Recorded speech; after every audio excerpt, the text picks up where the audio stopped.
A paz do Senhor, queridos alunos, tudo bem? E aí, como é que está nessa quarentena? Espero que estejam bem. Vamos começar agora aqui mais uma aula nossa.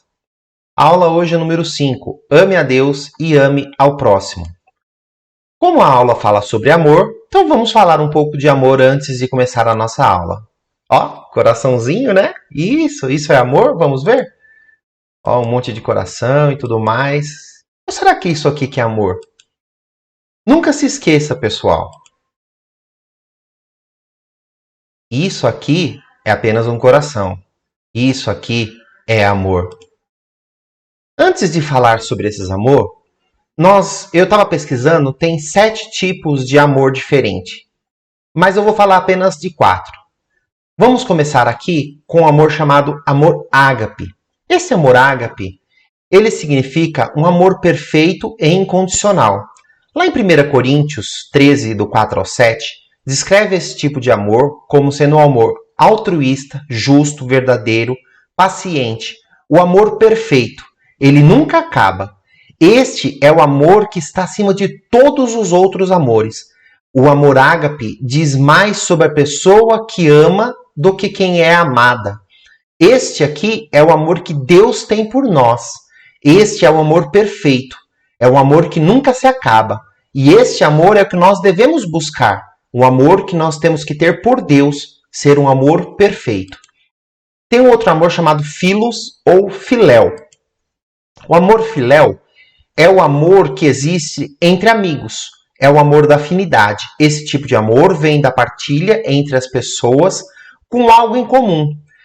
Em algumas traduções da Bíblia, o amor filós é traduzido como amor fraternal. Por exemplo, lá em Romanos 12:10. O amor philos não é incondicional. Ele surge apenas entre pessoas que têm algo em comum, formando assim a amizade.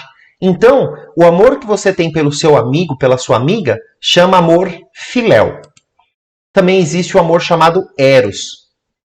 O eros, ele descreve o amor entre um homem e uma mulher. É uma relação íntima. Este amor é mais do que apenas o desejo de um para o outro.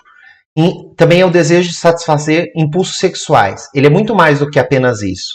No relacionamento sexual, cria-se uma intimidade especial entre as duas pessoas. Sabe que isso tem lá na Bíblia? Em Cânticos 8, 6 até o 7, mostra essa intimidade do amor eros. O amor eros, ele é um amor muito exclusivo. E também tem esse amor chamado storge.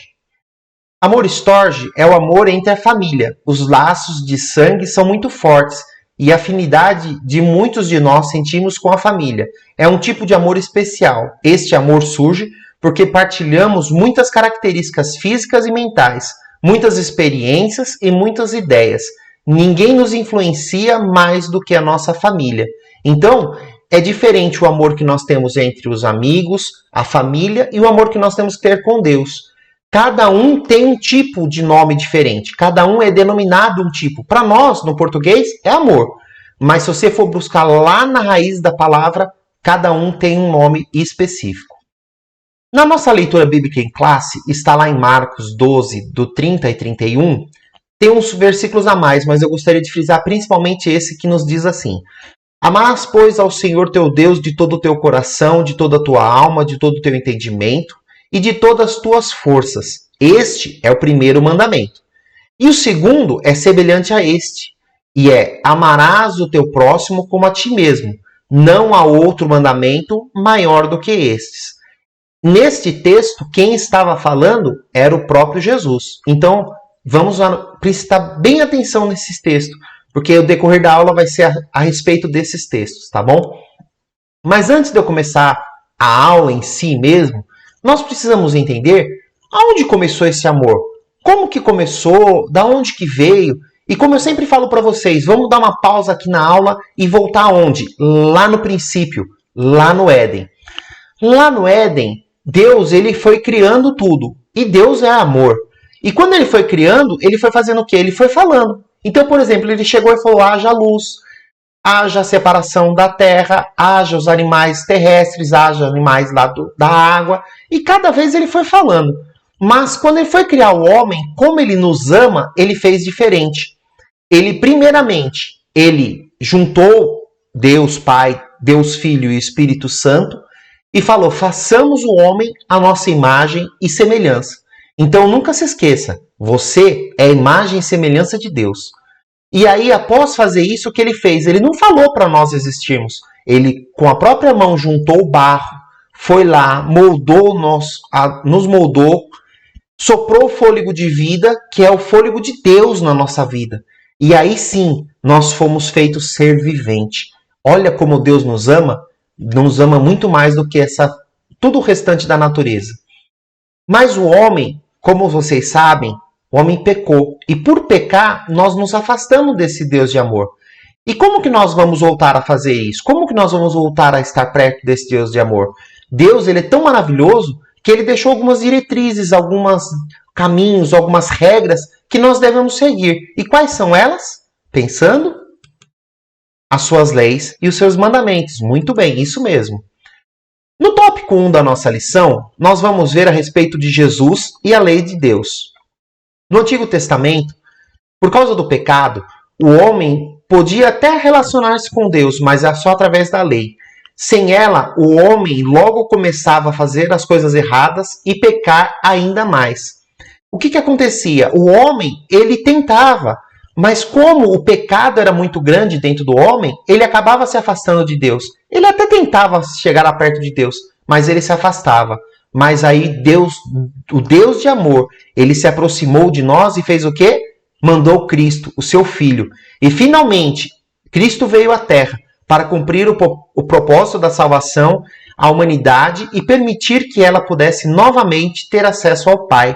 Então, assim, Jesus Cristo, ele não veio para tirar a lei, para tirar os 10 mandamentos. Ele veio para cumprir os mandamentos. Ele veio para cumprir toda a lei, mesmo sendo homem, sendo carne que nem nós, mas veio cumprir todo o mandamento e fazer algo mais, nos trazer a salvação e a vida eterna.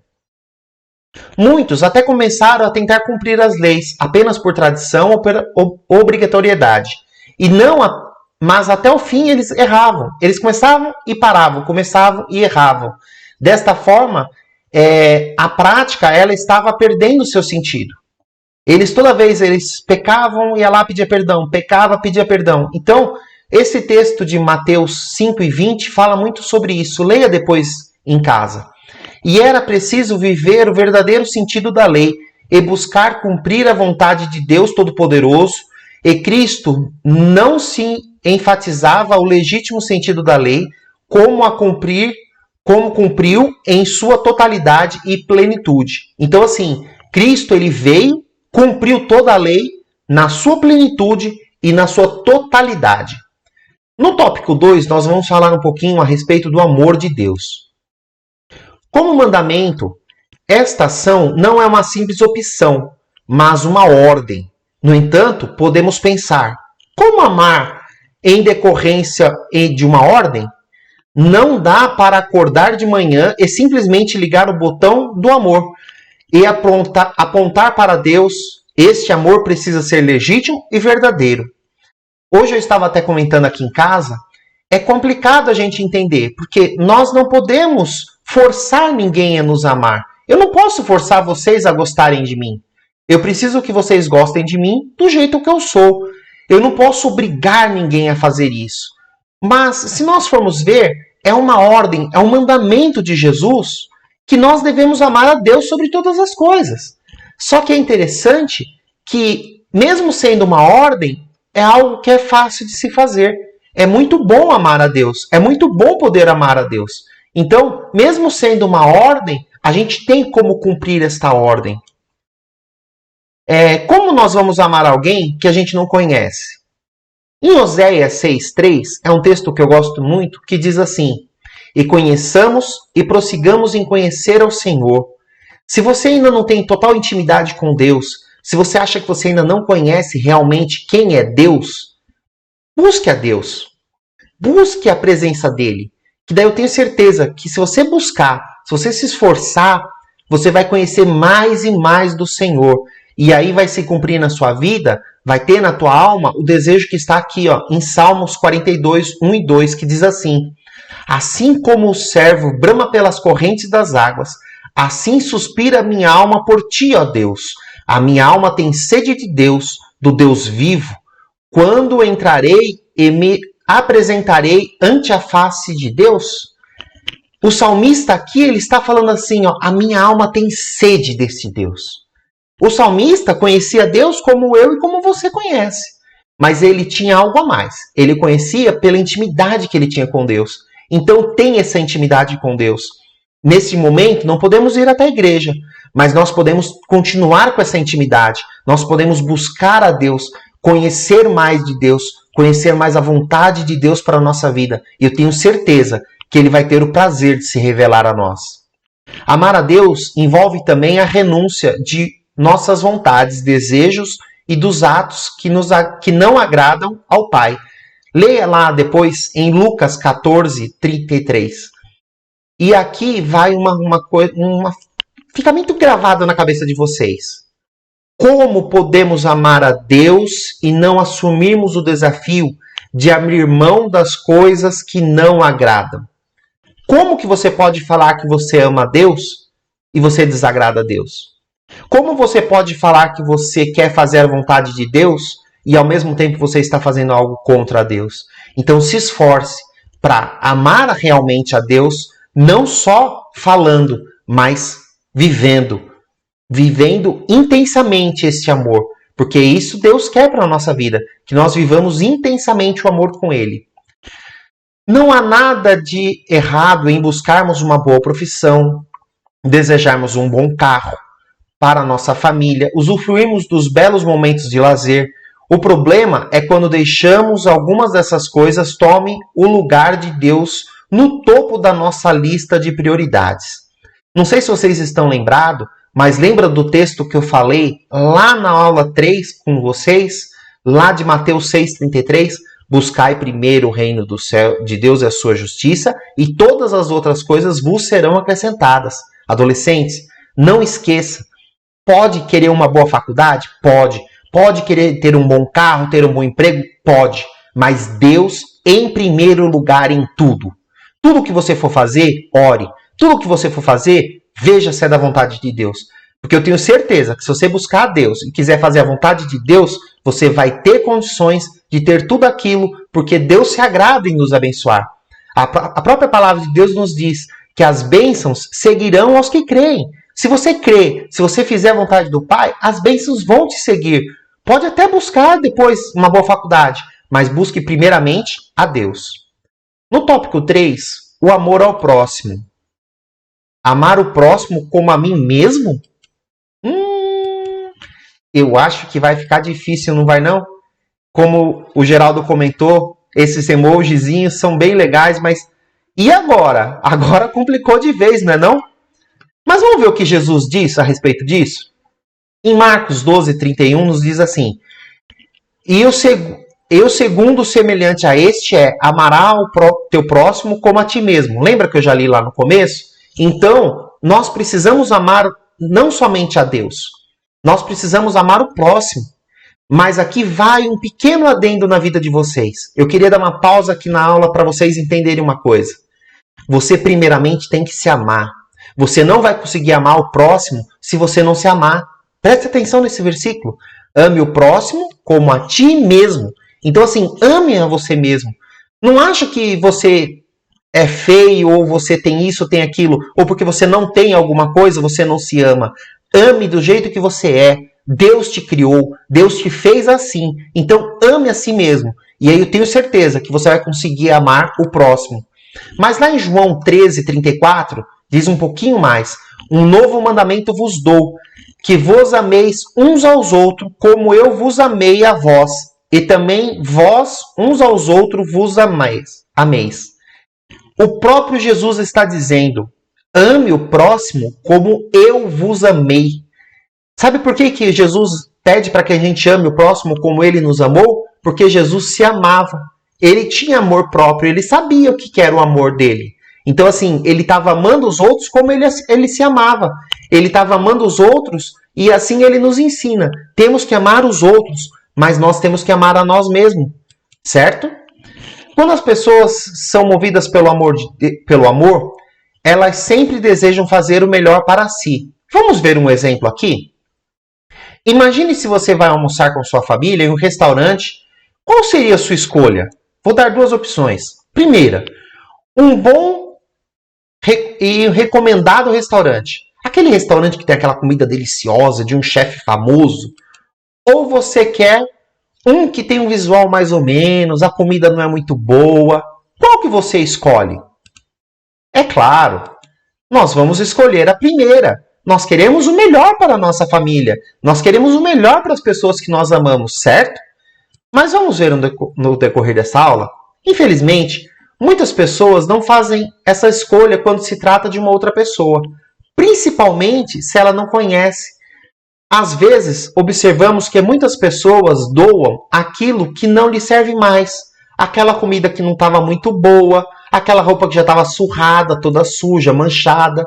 Então, assim, quando é para minha família, quando é para uma pessoa que eu amo, eu quero sempre o melhor. Mas e quando eu vou fazer uma doação? E quando eu vou dar algo para o outro? Às vezes a gente não pensa nisso. Às vezes a gente pensa, não, mas eu estou até doando minha roupa, eu estou doando comida. Mas será que aquela comida realmente era boa? Será que aquela roupa realmente a pessoa vai poder usar? Então pense nisso. Faça sim a sua parte em ajudar o próximo, mas ajude com consciência, ajude com coisas boas também. No quarto tópico diz assim, um grande desafio, amar como Cristo nos amou. E esse é um desafio muito grande, né não? Fala sério. Hoje, tanto se fala em amor, em amar, mas será que a concepção das pessoas acerca do sentimento está correta? Amar, antes de tudo, é doar-se. Leia lá depois em Atos 20:35. Amar não é gostar da pessoa. Amar é muito mais profundo, é muito mais do que algo passageiro. Amor é uma coisa duradoura, amor é uma coisa que é sólida, certo? E foi isso que Cristo fez por nós. Lá em João 19:17 diz assim, ele não quis saber se nós o aceitaríamos ou não, apenas caminhou em direção ao Calvário e optou por morrer em nosso lugar. Esse texto diz a respeito disso. Jesus, ele tomou a cruz. A cruz não era dele, a cruz deveria ser minha e sua. A cruz era de um pecador, não de Jesus. Jesus não tinha pecado, mas ele nem pensou se eu ia aceitar ou não, ou se isso ia ser certo ou não. Ele falou, não, o Pai está permitindo que eu passe, por isso eu vou passar. Ele pegou aquela cruz e foi para o Calvário, foi ser crucificado por amor de mim e por amor de você. Devemos imitar Jesus em tudo. Assim, amaremos com a medida do amor de Cristo. Se conseguirmos nos doar ao próximo e desejarmos a ele o melhor que pode acontecer, sem esperar nada em troca. Adolescente, aqui vai uma dica mais uma vez. Faça algo para as pessoas sem esperar que as pessoas precisem fazer algo por você. Às vezes, as pessoas não vão fazer nada por você. Mas perante Deus, se você fizer certinho, se você fizer para a pessoa, Deus está vendo tudo isso. E Deus vai recompensar, porque Ele é um Deus de amor. E aqui um coraçãozinho para vocês. E fica com uma frase. Que o amor seja puro, honesto e verdadeiro, como foi o amor de Jesus por nós. Grave esta frase. Lembre desta frase. Que o amor que você tenha pelas pessoas, o amor que você tenha realmente por Deus, por Jesus, seja puro. Não seja um amor falso. Não seja um amor de boca para fora. Mas ele seja puro, honesto e verdadeiro. Porque eu tenho certeza que se você buscar a Deus sendo puro, honesto, com o coração puro, Deus vai ouvir o teu clamor, Deus vai te ajudar, Deus vai te guiar pelo caminho correto. Deixei aqui dois papelzinhos do Smiley Guido que diz assim, o meu coração é cheio do amor de Deus. E aí, o seu coração tem sido cheio do amor de Deus? E o melhor ainda, o amor de Jesus é o que nos une. Nós estamos aqui, como diz o pessoal, afastados, mas juntos. Então, nós estamos aqui hoje, afastados, pessoalmente, mas o amor de Jesus ainda nos une. E eu vou fazer um desafio com vocês essa semana. E o desafio vai ser, ore por cada um dos adolescentes que tem no setor de Pirituba, que tem na nossa congregação. Mas também não esqueça de orar pelo teu pastor, de orar pelos líderes. E como eu não sou bobo, orar por mim também, é claro. Certo? Demonstre esse amor que você diz que tem. Demonstre esse amor na oração, pedindo ao Pai para que nos livre, para que nos guarde nesse momento tão difícil, para que nada venha nos faltar, mas para que, principalmente, o amor de Deus seja sobre a nossa vida. Amém? Que Deus abençoe a vida de vocês. Eu tenho certeza que o amor de Deus vai alcançar a cada um de vocês que estão nos assistindo. Eu tenho certeza que Deus te ama e nós amamos vocês também. Amém? Deus abençoe e uma boa semana.